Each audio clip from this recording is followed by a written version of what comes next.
Fala galera, vamos dar início a mais uma aula de educação física. Pessoal do nono ano, a gente está falando sobre ginástica, né? A gente vem em uma sequência de aulas falando sobre ginástica. A gente já falou sobre ginástica artística e a gente, desde a última aula, que começou a falar sobre ginástica acrobática. Então a gente continua nessa aula falando sobre ginástica acrobática e eu acredito que hoje a gente já fecha essa parte, beleza? Então vamos lá.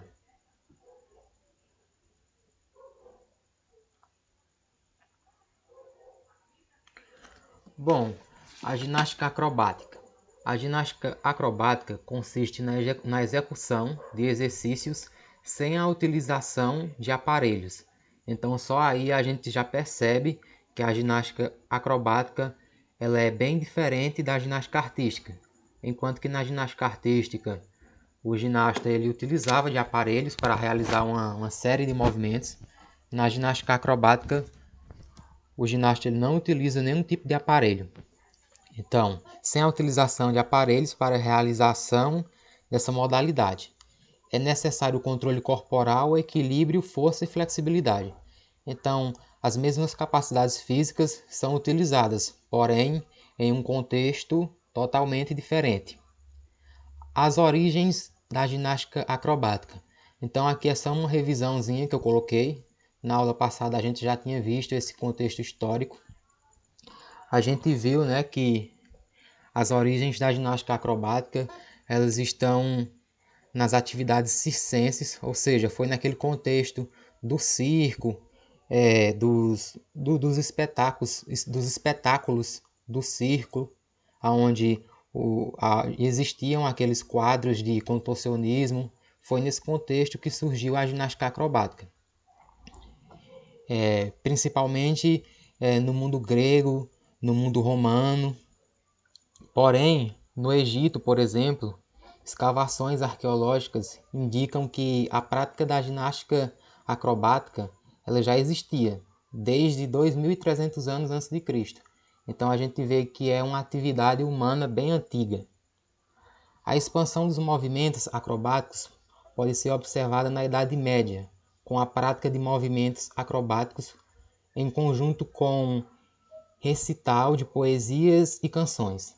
A visibilidade e crescimento de adeptos veio a iniciar no século XIX e se tornou mais próxima do que conhecemos hoje no final do século XX.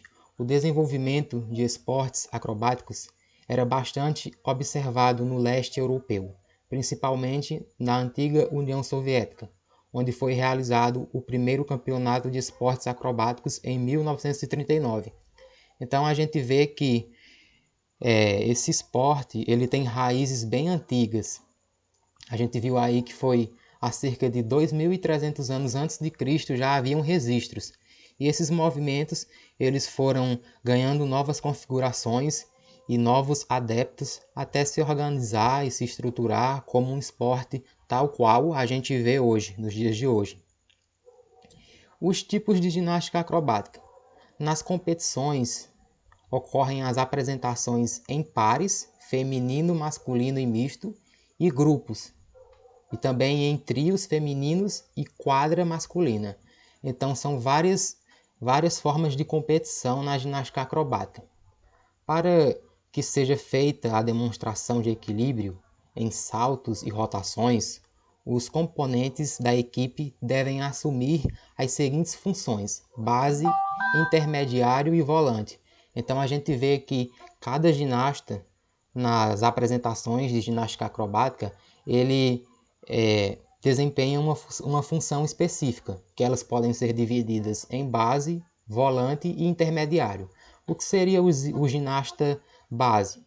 A base é o componente da base, é o componente da base da estrutura. A base é o componente da base da estrutura, que efetua a posição mais estável para suportar e transportar o volante. Então, basicamente, o nome já é bem sugestivo, né? O ginasta que fica como base, ele é quem vai dar todo o suporte para que os movimentos feitos pelo volante e o intermediário aconteça. E aí a gente vai ter o volante, que é o componente que fica no topo da estrutura, que apresenta maior versatilidade. Então o volante é quem vai fazer todas aquelas acrobacias mais difíceis, vamos dizer assim.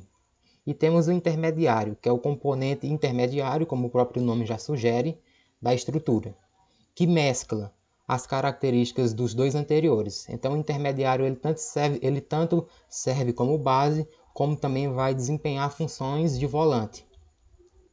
E aí a gente vai ver uma apresentação da ginástica acrobática. Vocês vão ver como que ela é bem interessante.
pronto, pessoal, aí a gente pode ver algumas características, né? Melhor dizendo, todas as características da ginástica acrobática. Deu para entender bem como que ela se organiza. E vale ressaltar algumas questões da ginástica acrobática, como por exemplo, embora a ginástica acrobática ela já seja um esporte bem consolidado, um esporte com competições a nível mundial, contudo, a ginástica acrobática ela ainda não faz parte dos Jogos Olímpicos, por exemplo. Então, você vê que ainda existe uma certa resistência e um certo caminho a ser percorrido para que esse esporte ele seja difundido da forma que ele merece. A gente viu aí que é um esporte bem bacana, que traz uma série de características bem interessantes, inclusive de serem trabalhadas nas aulas práticas. E aí, pessoal, a gente fecha essa parte da ginástica acrobática. A gente já viu ginástica artística e ginástica acrobática. E aí a gente vai, nas próximas aulas, aprofundar mais alguns conceitos. E é isso. Então a gente termina por aqui, pessoal. Eu agradeço a quem assistiu a aula até agora. E a gente continua aí nessa nossa jornada. Valeu!